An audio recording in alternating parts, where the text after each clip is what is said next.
السلام علیکم ورحمۃ اللہ وبرکاتہ۔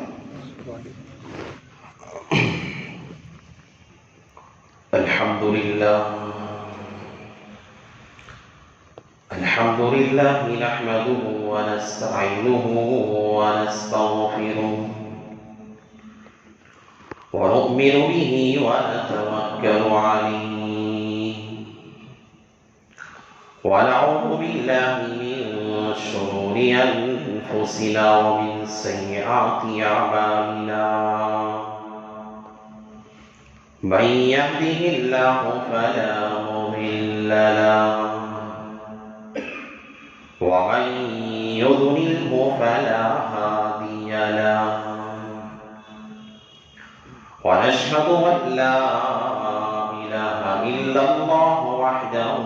لا شريك له ونشهد أن سيدنا ومولانا محمدا عبده ورسوله صلى الله عليه وعلى آله وأصحابه وبارك وسلم تسليما كثيرا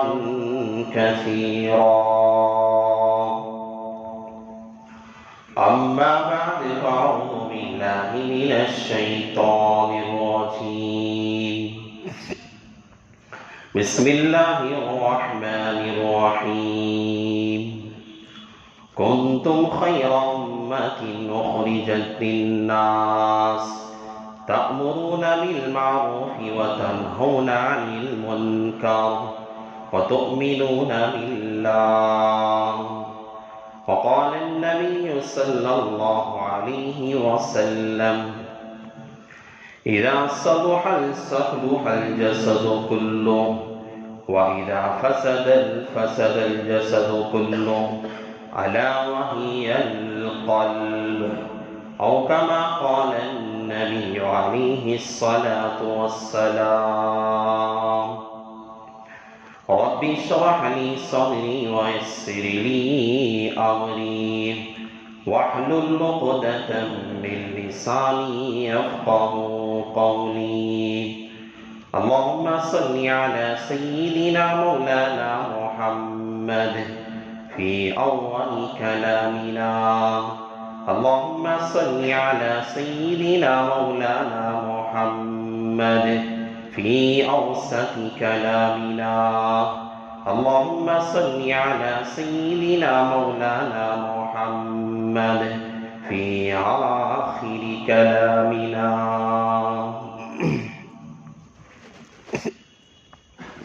معزز سامعین کا کہ ساؤنڈ کم ہوگا سو برابر تا دیو ساؤنڈ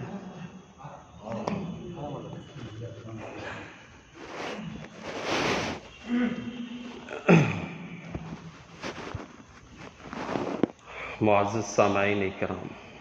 دیو عادت نہیں بات کو مجھے ایسا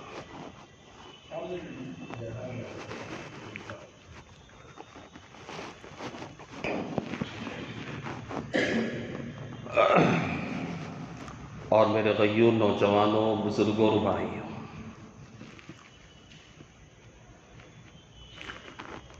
اللہ تبارک و تعالیٰ کا بے انتہا کرم اور اس کی بارگاہ میں ہم سجدہ شکر عطا کرتے ہیں کہ اللہ تبارک و تعالیٰ نے اس پرفتن دور میں، پرفتن ماحول میں اللہ نے ہمیں دین کے تعلق سے، دین کی نسبت سے اللہ نے ہمیں یہاں جمع فرمایا۔ اللہ سے دعا ہے کہ اللہ تعالی ہمارا یہاں جمع ہونے کو قبول فرمائے، کل قیامت کے دن ہمارے لیے ذخیرہ آخرت بنا ہے، آمین۔ دیکھیے ہم سب یہاں جمع ہوئے ہیں،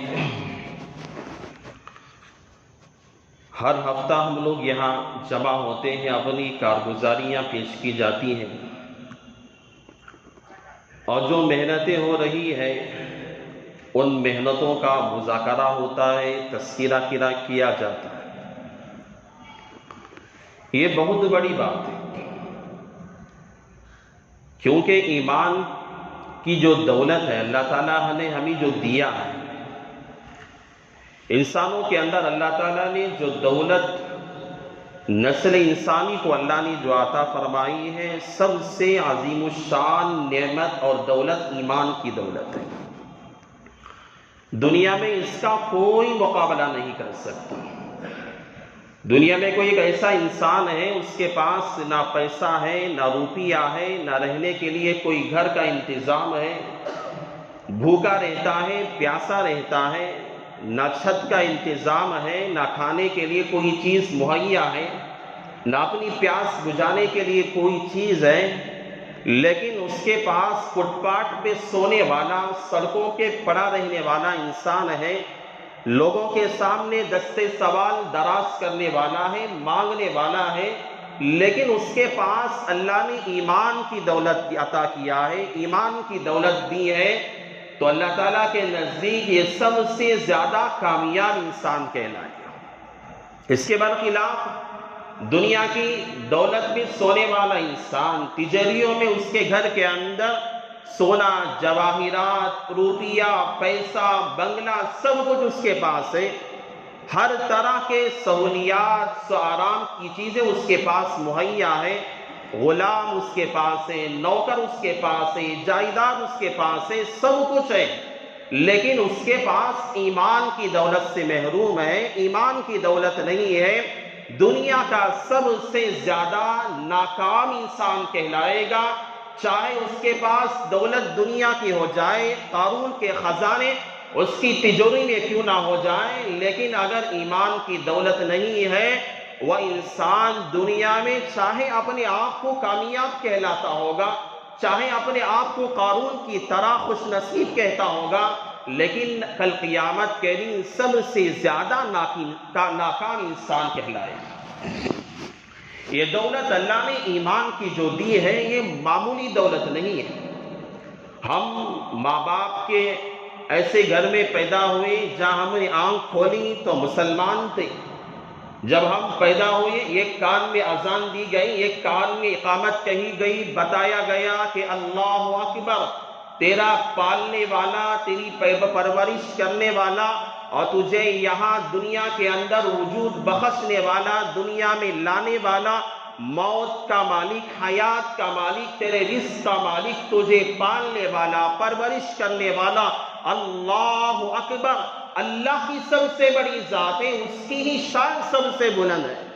اللہ اگر چاہتا ہمیں ایسے ہی کافروں کے گھروں میں پیدا کرتا، عیسائیوں کے گھر میں پیدا کرتا، چرچوں میں کھڑے ہو جاتے، مندروں میں گھنٹیاں بجانے والے بن جاتے، یہودیوں کے گھروں میں پیدا کرتا، کیسے کیسے ہم انسان بن جاتے، ہم اس کا اندازہ نہیں کر سکتے۔ ایمان بہت بڑی دولت ہے، ایمان کا اندازہ ہم اگر دیکھنا چاہتے ہیں، حضرات صحابہ کی تاریخ پڑھ کے دیکھو، ایمان کا اندازہ ہو جائے گا، حضرات علماء کی تاریخ پڑھ کے دیکھو، ایمان کا اندازہ ہو جائے گا، ایمان کی اگر قدر جاننا چاہتے ہیں، حضرت خباب کی تاریخ پڑھ کے دیکھو، ایمان کی قدر معلوم ہو جائے گی، ایمان کی قدر ہم جاننا چاہتے ہیں، حضرت بلال کی تاریخ پڑھ کے دیکھیں، ہمیں پتہ چلے گا کہ ایمان کی قوت کیا ہوتی ہے، ایمان کی طاقت کیا ہوتی ہے۔ اگر ایمان کی طاقت ہم جاننا چاہتے ہیں، اس کی قدر دیکھنا چاہتے ہیں، حضرت سمیہ رضی اللہ تعالی عنہ کی تاریخ پڑھ کے دیکھو، تب پتہ چلے گا کہ ان حالات کے اندر بھی ایمان پہ باقی رہنا، کتنی ایمان کی قدر کیا کرتے تھے۔ ایمان کوئی معمولی چیز نہیں ہے، اس لیے اللہ تعالیٰ نے ایمان ہمیں دیا۔ دیکھیں ایمان ایک ایسی چیز ہے، ہم کہتے ہیں بارہا ہمارے یہاں مذاکرے میں یہ بات آتی ہے، گشتوں میں یہ بات کی جاتی ہے کہ ہمارا انسانوں کا ایمان کے اندر کمی بھی ہوتی ہے، بڑھوتری بھی ہوتی ہے۔ ہمارا ایمان ایسا ہے کہ کم بھی ہوتا ہے، زیادہ بھی ہوتا ہے، ہمارے ایمان کے اندر اضافہ بھی ہوتا ہے، کمی بھی ہو جاتی ہے۔ یہ کیسے ہوتا ہے؟ حالانکہ دیکھو، آپ کو میں یہ باتیں سمجھاتا ہوں، اللہ تعالیٰ نے انسانوں کو ہمیں جو بنایا ہے، فَإِذَا نَفَخْتُ فِيهِ مِن رُّوحِي، اللہ تعالیٰ نے انسان کو، اللہ نے کہا ہم نے نسل انسانی یعنی آدم علیہ السلام کے اندر ہم نے روح کو ڈالا، پھونکا ہم، اور اللہ نے انسان کو جو بنایا ہے دو چیزوں سے اللہ نے بنایا۔ ایک چیز اللہ نے جو بنائی ہے یہ نیچے رہنے والی جسے مٹی ہم کہتے ہیں، اللہ نے مٹی کے ذریعے سے، اور ایک چیز جو اللہ نے انسان کو بنایا ہے وہ آسمان پہ رہنے والی جسے آسمان سے لایا گیا تھا،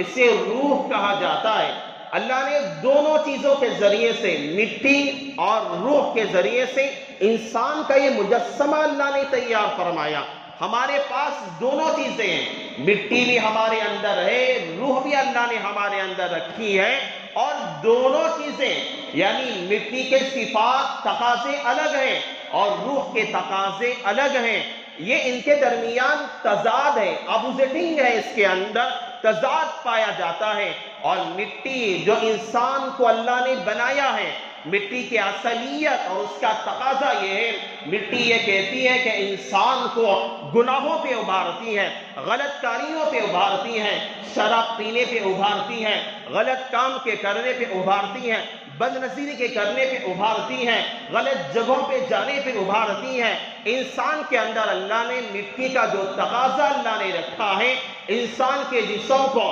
ہاتھ کو، پیروں کو اللہ نے، اس کے دماغ کو اللہ نے، اس کے سر کو، پیروں کو اللہ نے، اس کے پورے دھڑ کو جو بنایا اللہ نے مٹی کے ذریعے سے بنایا۔ اور مٹی کا تقاضا یہ ہے، اور مٹی کی خاصیت یہ ہے کہ انسان کو اسے نیچے لے کے جانا چاہتی ہے۔ وَضُرِبَتْ عَلَيْهِمُ الذِّلَّةُ وَالْمَسْكَنَةُ وَبَاءُوا بِغَضَبٍ مِّنَ اللَّهِ، اور جو آدمی مٹی کی خاصیت پہ چلا کرتا ہے، مٹی کے تقاضوں پہ چلتا ہے اور مٹی کے تقاضوں کو فالو کیا کرتا ہے، اللہ تعالیٰ نے کہا کہ اس پہ ذلت پڑے گی، اس پہ اللہ تعالیٰ کی پھٹکاریں نازل ہوگی، جس طرح اللہ نے کہا، مثالیں بیان کی، ضُرِبَتْ عَلَيْهِمُ الذِّلَّةُ وَالْمَسْكَنَةُ وَبَاءُوا بِغَضَبٍ مِّنَ اللَّهِ، اللہ کے غضب کا شکار ہو جائے گا، اللہ کی لعنتوں کا بندہ شکار ہو جائے گا۔ انسان کا من چاہے گا گناہ کی طرف چلے، انسان کا من چاہے گا غلط راہ کی طرف چلے، انسان کا من چاہے گا نماز ترک کر کے اپنے تقاضوں کو پسے پشت ڈال کر دینی محفلوں کو چھوڑ کر ٹائم پاس کرنے میں لگ جائے۔ انسان کا تقاضا یہ کرے گا، اس کا دل کا یہ تقاضا ہوگا، اس کے جو ہے جسم کا تقاضا یہ ہوگا۔ اتوار کے دن میں ہم ہر اتوار کو جاتے رہتے ہیں، آج چلو کسی جگہ گھومنے چلے جائیں، کسی جگہ پھرنے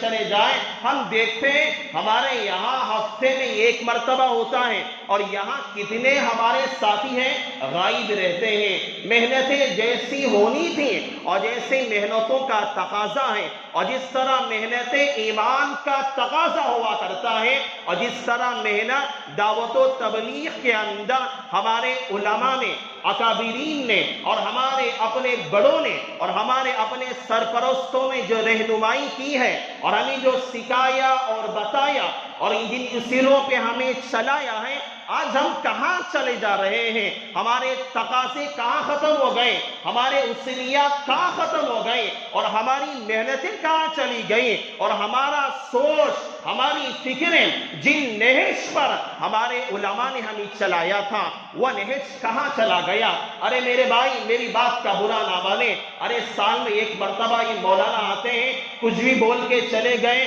چاہے آپ میری بات کا برا مانے یا نہ مانے، میری عادت ہے جو بولنا ہے میں الحمدللہ بول کے جاتا ہوں۔ دیکھیے ہمارے علماء نے جس نہج پہ اس دعوت و تبلیغ کے کام کو جن محنتوں کے ساتھ شروع کیا، جن مجاہدوں کے ساتھ شروع کیا اور جن فکروں کے ساتھ شروع کیا، ہمارے پاس یہ فکرات ختم ہو گئی، وہ مجاہدے ختم ہو گئے، اور جن تقاضوں پہ چلنا ہمارے لیے ضروری تھا وہ تقاضے آج کہاں ہیں؟ آج ہمارا جو جسم، میں نے کہا جسم کے تقاضے پہ آج ہم چلنے والے لوگ ہیں، جسم کی مرضی پہ ہم چلنے والے لوگ ہیں، اور مٹی کے تقاضے پہ ہم چلنے والے لوگ ہیں، اور مٹی کو ہم اپنانے والے لوگ ہیں۔ اور اللہ تعالیٰ نے کہا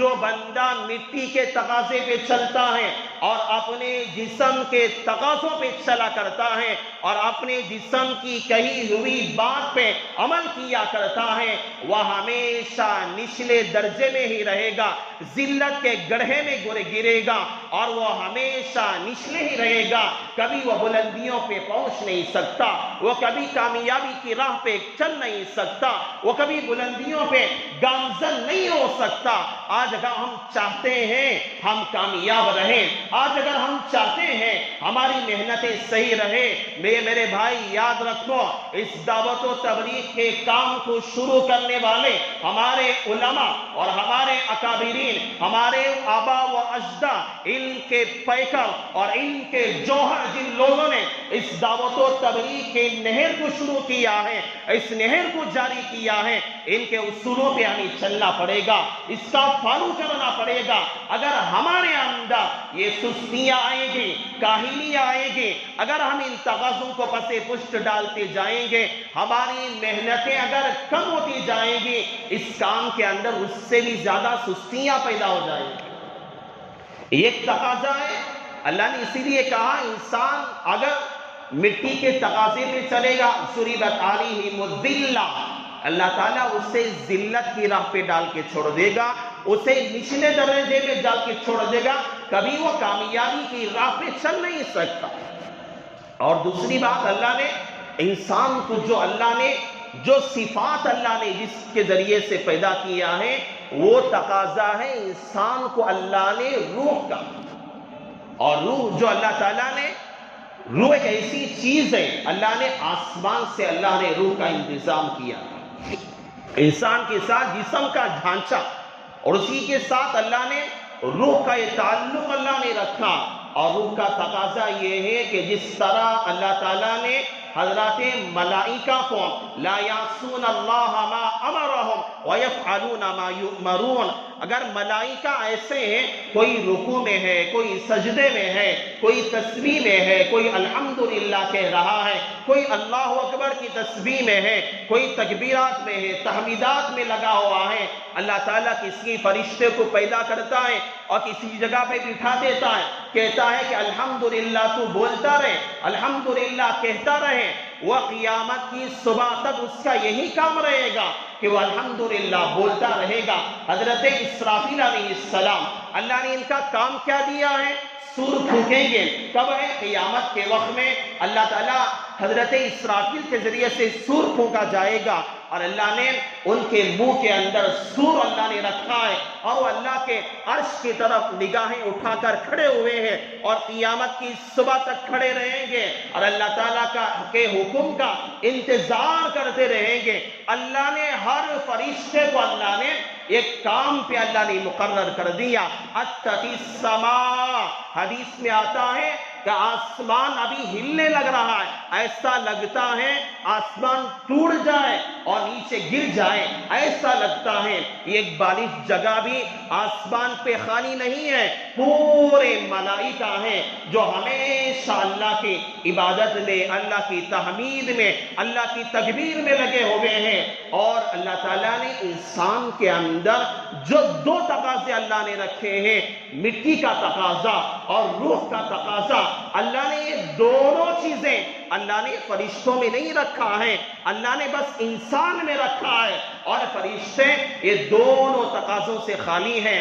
نہ انہیں بھوک لگتی ہے، نہ پیاس لگتی ہے، نہ کبھی کوئی تقاضا آتا ہے، نہ کبھی گناہ کا ارادہ ہوتا ہے، نہ کبھی غلط کام کا ارادہ ہوتا ہے، ہمیشہ اللہ کی تعریف میں لا یعصون اللہ ما امرہم ویفعلون ما یؤمرون۔ اللہ نے ایسے پاکیزہ بنایا ہے، اللہ تعالیٰ نے انسان کو دو تقاضوں کے ساتھ بنایا، ایک مٹی کا تقاضا اور ایک اللہ نے روح کا تقاضا۔ اور مٹی کے تقاضے پہ انسان چلے گا، ذلت کے گڑھے میں پڑے گا، اگر روح کے تقاضے پہ چلے گا، انسان بلندیوں پہ پہنچے گا۔ اور روح کا تقاضا کیا ہے؟ انسان چکائے عبادتوں کے اندر اپنا وقت گزارے، ذکر کے حلقوں میں اپنا وقت گزارے، اور اللہ کے گھروں کے اندر اپنا وقت گزارا کرے، اپنے تقاضے ہیں پسے پشت ڈال دیں، جس طرح کے عبادت حضرات ملائکہ کیا کرتے ہیں۔ اللہ کی تعمیر جس طرح کے فرشتے کیا کرتے ہیں، یہ روح کا تقاضا ہے۔ انسان اپنے تقاضوں کو چھوڑ کر اللہ کی راہ میں چلے گا، تب کہا جائے گا کہ یہ انسان، یہ بندہ روح کے تقاضے پہ چلنے والا ہے، اور اللہ تعالیٰ اس انسان کو کامیابی کی راہ پہ گامزن کرتا ہے۔ دو چیزیں میں نے کہا، انسان کو اللہ نے ایک ہے مٹی کے ذریعے سے، اور ایک ہے روح کے ذریعے سے اللہ نے انسان کو دنیا میں وجود بخشا ہے۔ ہم بہت زیادہ فکر یہ کرتے ہیں، ہم مٹی کی فکر میں رہتے ہیں۔ مثال دیتے ہیں کہ جس طرح کے آدمی ہیں، آدمی اگر کسی کار کو دیکھتا ہے، بہترین کار ہے، لاکھوں میں 50 لاکھ کی، اب تو کروڑوں کی کاریں ہیں، بہترین کار ہے، کوئی آدمی کہہ رہا ہے کہ بھائی دیکھو 50 کروڑ کی کار ہے، 50 لاکھ کی کار ہے، کار کی تعریف کر رہا ہے، اور اسے پتا ہے کہ کار میں اس کا مالک بھی بیٹھا ہوا ہے، تو اگر کار اتنی بہترین ہے تو صاحب کار کا مالک کتنا باحیثیت انسان ہوگا۔ تو یہ ہمارے اندر جو جسم ہے، یہ جسم کار کے مانند ہے، ایک موٹر کے مانند ہے۔ یہ ایسا نہیں ہے کہ ہم جسم کے راہ پہ چل رہے ہیں، جسم کے تقاضوں پہ چلنے والے بنے۔ اللہ نے دیکھے، ہم کہتے ہیں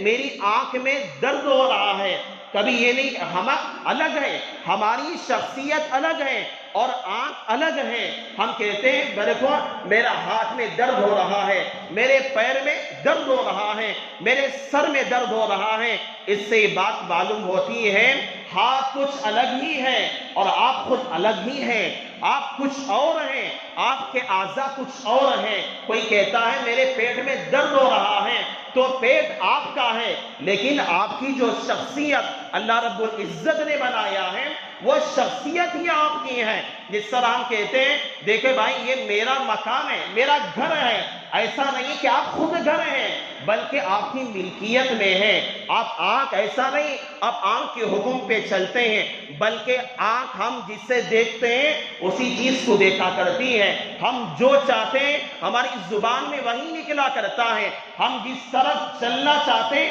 ہمارے پیر اسی طرف چلا کرتے ہیں، ہم جس طرف ہاتھ بڑھاتے ہیں ہمارے ہاتھ اسی طرف بڑھا کرتے ہیں، اور ہم جس طرف سوچتے ہیں ہمارا دماغ بھی اسی طرف جایا کرتا ہے۔ تو یہ جسم اصل میں اللہ نے ایک مٹی کا پتلا بنایا ہے۔ اصل میں انسان کی ترقی جو ہوتی ہے انسان کی روح سے ہوا کرتی ہے۔ انسان جب مر جاتا ہے لوگ کہتے ہیں کہ اس سمے ایک لطیفہ ہے کہ ایک ڈاکٹر صاحب کو بلایا گیا، ڈاکٹر صاحب آئے کہ دیکھو یہ آدمی ابھی تھوڑی دیر پہلے بہت اچھا صحت مند تھا، بہت اچھا تھا، اچانک یہ کچھ بھی آواز اس کی نہیں آ رہی، نہ کسی سے بات کر رہا ہے، نہ کسی سے کچھ کہہ رہا ہے، نہ کچھ کھا رہا ہے، نہ پی رہا ہے۔ ڈاکٹر آیا، اس نے چیک اپ کیا، دیکھا، اپنی ڈگری رکھ کر دیکھا، سب کچھ دیکھ کر کہنے لگا اس کے ہاتھ بھی صحیح سالم ہے،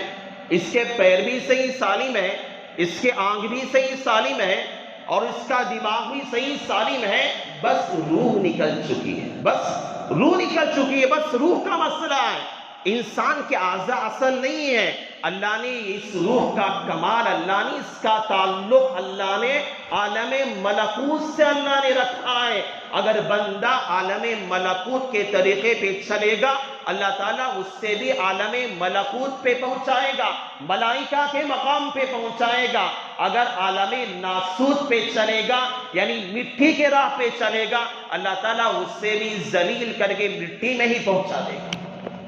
اصل روح ہے انسان کے اندر۔ انسان اگر صحیح راہ پہ چلنا چاہتا ہے، صحیح تقاضوں پہ عمل کرنا چاہتا ہے، حضرت شاہ ابرار الحق صاحب رحمت اللہ علیہ کے بارے میں آتا ہے، ایک مرتبہ حضرت کہہ رہے تھے بھائی دیکھو دنیا کے اندر انسانوں نے محنتیں کی، جدوجہد کیا، صحیح کی، لوگوں نے محنتیں کر کے یہ لوہا ہے ہوا میں اڑا رہے ہیں، یہ دھاتوں کو لوگوں نے سمندر میں بہا دیا، سمندر میں گاڑیاں چلا رہے ہیں، یہ ہواؤں میں اڑا دیا، راکٹ ہواؤں میں چلا رہے ہیں، کئی مہینوں کا سفر لوگوں کی محنتوں کے ذریعے سے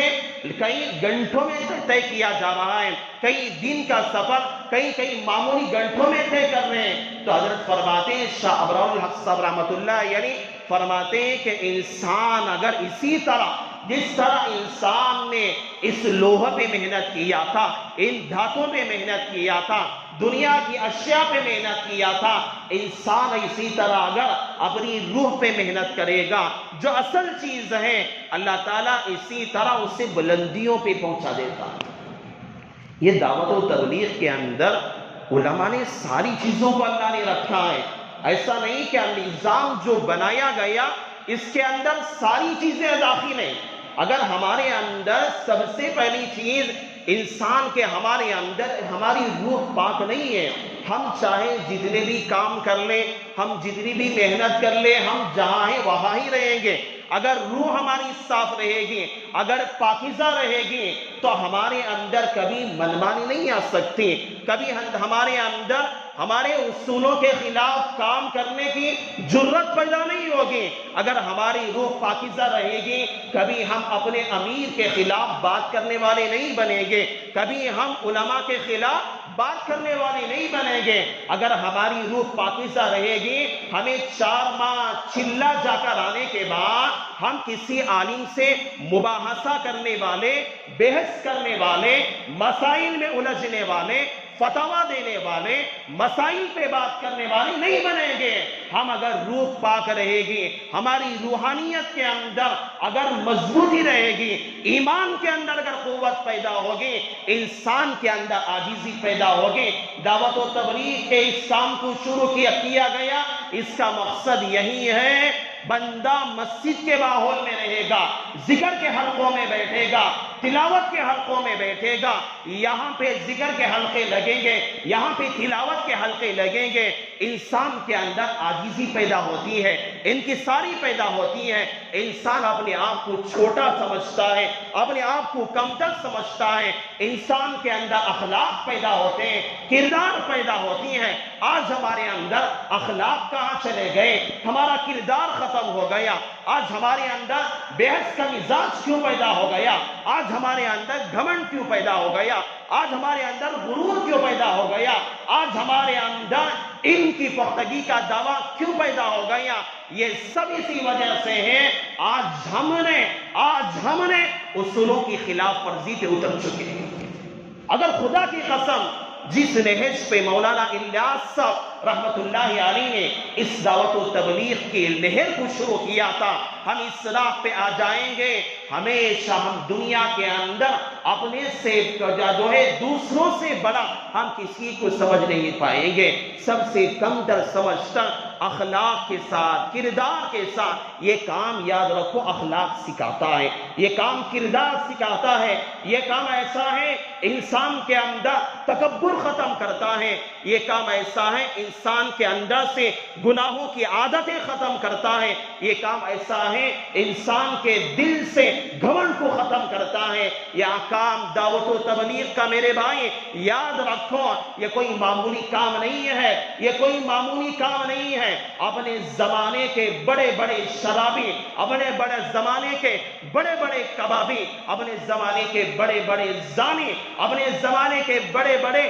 خدا کے دشمنوں نے دعویٰ کر کے اپنے آپ کو کمتر سمجھا اور اپنے آپ کو گرایا۔ اس کام نے بڑے بڑے گنہگاروں کو متقی بنایا ہے، بڑے بڑے گناہوں کو خدا کا ولی بنایا ہے۔ رات میں رنڈیوں کے تہواروں میں ناچنے والے لوگوں کو خدا کے دربار پہ رونے والا بنایا ہے۔ رات میں گانا سننے والا، ناچنے والے لوگوں کو اس دعوت و تبلیغ کے کام نے خدا کی راہ میں راتوں میں گڑ گڑانے والا بنایا ہے۔ یہ کام کی طاقت تم نے نہیں دیکھی ہے، یہ کام کی طاقت اگر جاننا چاہتے ہیں، کھاؤ اپنے اکابرین کی تاریخ، کھاؤ مولانا یوسف رحمت اللہ علیہ کی تاریخ، کھاؤ مولانا الیاس رحمت اللہ علیہ کے ملفوظات پڑھ کے دیکھو، تمہیں پتا چلے گا اس دعوت کی تاریخ کون سی ہے، اس کی قوت کون سی ہے۔ اس کے اندر بہت طاقت ہے میرے بھائی، اس کے اندر بہت پاور ہے۔ بڑے بڑے گنہگاروں کو صحیح راہ پہ لایا،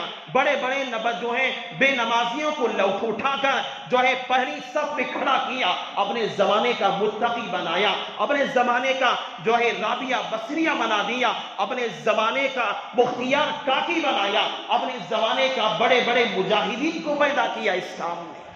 ہمارے اندر دن بدن تنزلی پہ تنزلی ہے، کیا وجہ ہے؟ کیا وجہ ہے؟ اس کام کو شروع کرنے والے حضرت مولانا منظور نعمانی صاحب رحمۃ اللہ علیہ نے اپنے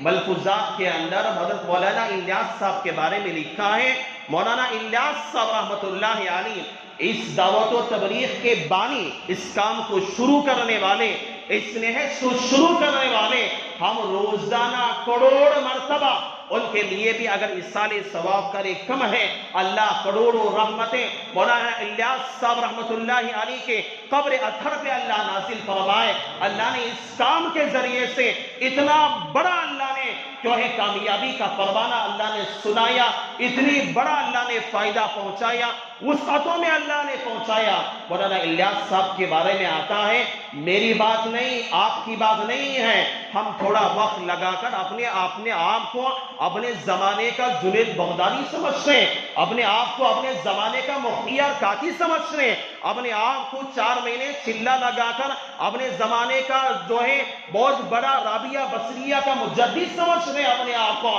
اس کام کو شروع کرنے والے مولانا الیاس صاحب رحمۃ اللہ علیہ کی تاریخ پڑھ کے دیکھو، پتہ چلتا ہے۔ حضرت فرماتے ہیں جب میں 4 مہینے چلہ لگا کر جب میں میوات سے واپس آتا تو میرے اندر دل کے اندر کل خلجان پیدا ہو جاتا تھا، جس طرح آج ہمارے دلوں میں پیدا ہوتا ہے۔ میں نے 4 مہینے چلہ لگا کر بہت بڑا اللہ کے احسان کر کے آیا ہوں، جس طرح ہماری سوچ ہوتی ہے۔ مولانا الیاس صاحب کہتے ہیں میرے دل پہ ایسا ہی کچھ ہے غبار آ جایا کرتا تھا، تھوڑا بہت میرے دل کے اندر بھی شیطان گھمنڈ پیدا کر دیتا تھا۔ مولانا الیاس صاحب فرماتے ہیں میں اپنی روح کی اصلاح کے لیے، میں اپنے نفس کو صحیح کرنے کے لیے میں اپنے اکابرین کی جوتیوں کے پاس جایا کرتا تھا، میں رائے پور جایا کرتا تھا اور حضرت گنگوہی کے پاس جایا کرتا، حضرت اکابرین کے پاس جایا کرتا تھا اور وہاں رائے پور جا کر میں اپنی روح کو دھو کے آیا کرتا تھا۔ کیا ضرورت ہوتی؟ میری بات نہیں، آپ کی بات نہیں کر رہا ہوں میں، اس کام کو شروع کرنے والے لوگوں کی ہندوستان کی جب ٹکڑے ہو گئے 1947 کے اندر، اگر تاریخ اٹھا کے دیکھیں گے، کارگزاری آپ پڑھیں گے، پتہ چلے گا وقت کی جو ہے قلت ہے، میں تھوڑی بات بول کے اپنی بات ختم کر دیتا ہوں۔ مولانا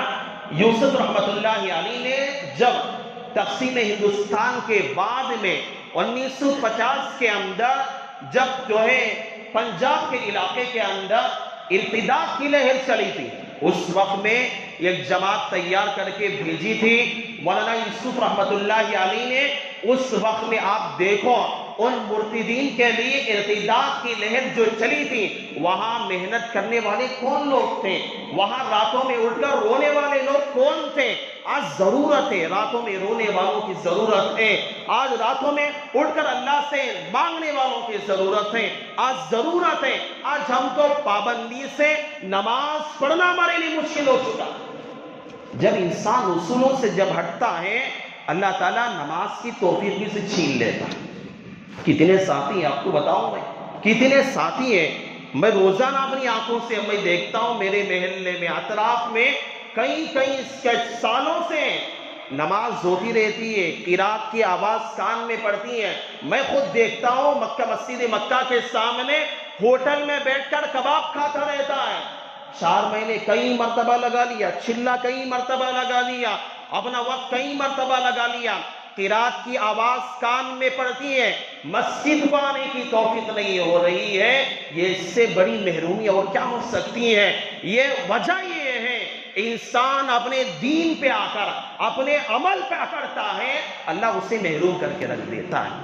محروم کر کے رکھ دیتا ہے۔ ہمیں تو یہ چاہیے اللہ کا شکر ادا کرنا چاہیے، یا اللہ تیرا کرم ہے، تیرا شکر ہے، تو نے 1 دن وقت لگانے کی توفیق عطا کی، 3 دن وقت لگانے کی توفیق دی، چلہ دیا، اللہ کے سامنے تو آپ شکر ادا کرنا چاہیے. ایسا نہیں کہ میں نے بہت بڑا کام کر دیا, بہت بڑا کام کر دیا. امام کے پاس امام کی قرات میں نقطہ نکالنے پہ چلے گئے, اس کی قرات پہ نقطہ نکالنے چلے گئے, اس کے مسائل پہ نقطہ نکالنے چلے گئے. یہ ساری باتیں شیطانی ہے. اور خدا کی قسم, خدا کے گھر میں بیٹھ کر میں بات کہہ رہا ہوں, یہ بات لکھ کر جاؤ, لکھ کر جاؤ یہ بات. اگر ایسا کرنے والوں کو ہم نے بہت دیکھ لیا, میرے 6-7 سال کی میں نے فراغت کے بعد بہت لوگوں کو میں نے ایسے دیکھ لیا. اللہ تعالیٰ نے ان کو دین سے اتنا دور رکھا ہے, کبھی پتہ بھی نہیں چلتا گشت کب ہونے والا ہے, کب ملاقاتیں ہو رہی ہے, کب تقاضوں پہ چلا جا رہا ہے,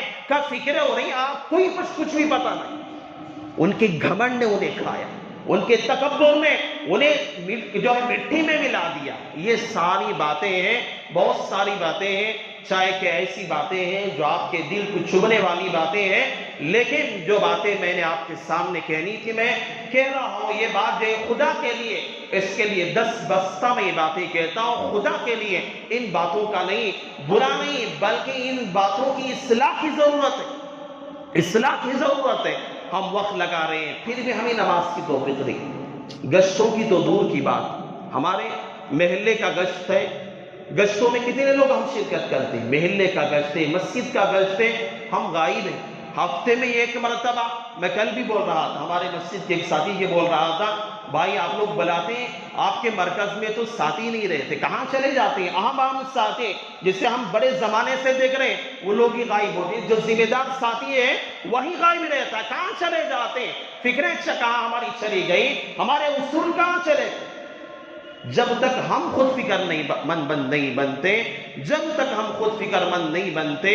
جب تک ہمارے کام کے اندر, ہمارے شہر کے اندر کام اپنی جگہ بلند ہے, وہ اعلیٰ ہے, اعلیٰ ہی رہے گا. وہ بلندیوں پہ ہے, بلندیوں پہ رہے گا. لیکن کام کو صحیح طور پہ اپنائیں گے, یہ کام ہمیں بلندیوں پہ پہنچائے گا, ورنہ ہم جہاں تھے وہیں کے رہ جائیں. اس لیے اصولوں پہ چلنے کی فکر کریں, تقاضوں پہ چلنے کی فکر کریں. جو یہاں ہمیں بتایا جاتا ہے تقاضوں پہ چلنے کے لیے, جو کہا جاتا ہے مسجد وار گشت ہفتے میں 1 مرتبہ ہوتا ہے, ہم جو ہے پابندی سے کرنے کی کوشش کریں. میں نے کہا, پہلے ہی بتا دیا, اللہ نے 2 چیزوں کے ذریعے سے ہمیں بنایا, ایک مٹی کا تقاضا, ایک روح کا تقاضا. انسان مٹی کے تقاضے پہ چلے گا, مسجد کے ماحول کو بھی چھوڑے گا, مسجد کے گشت کو بھی چھوڑ دے گا, ملاقاتیں بھی چھوڑ دے گا. اگر روح کے تقاضے پہ چلنا چاہتا ہے, اسے مسجد کے گشت بھی کرے گا, ملاقاتیں بھی کرے گا, اور جب تقاضے پیش آئیں گے اپنے تقاضوں کی قربانی بھی دے گا.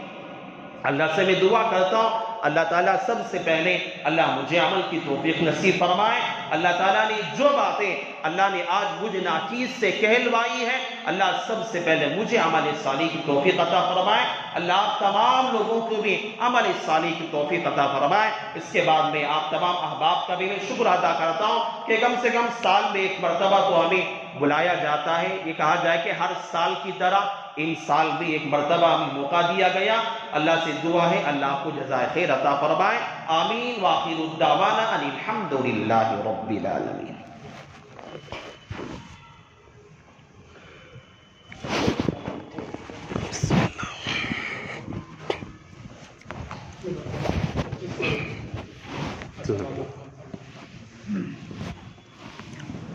پچیس تاریخ سے ہمیں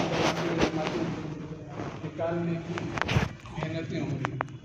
شہر کے سارے مساجد میں اور دونوں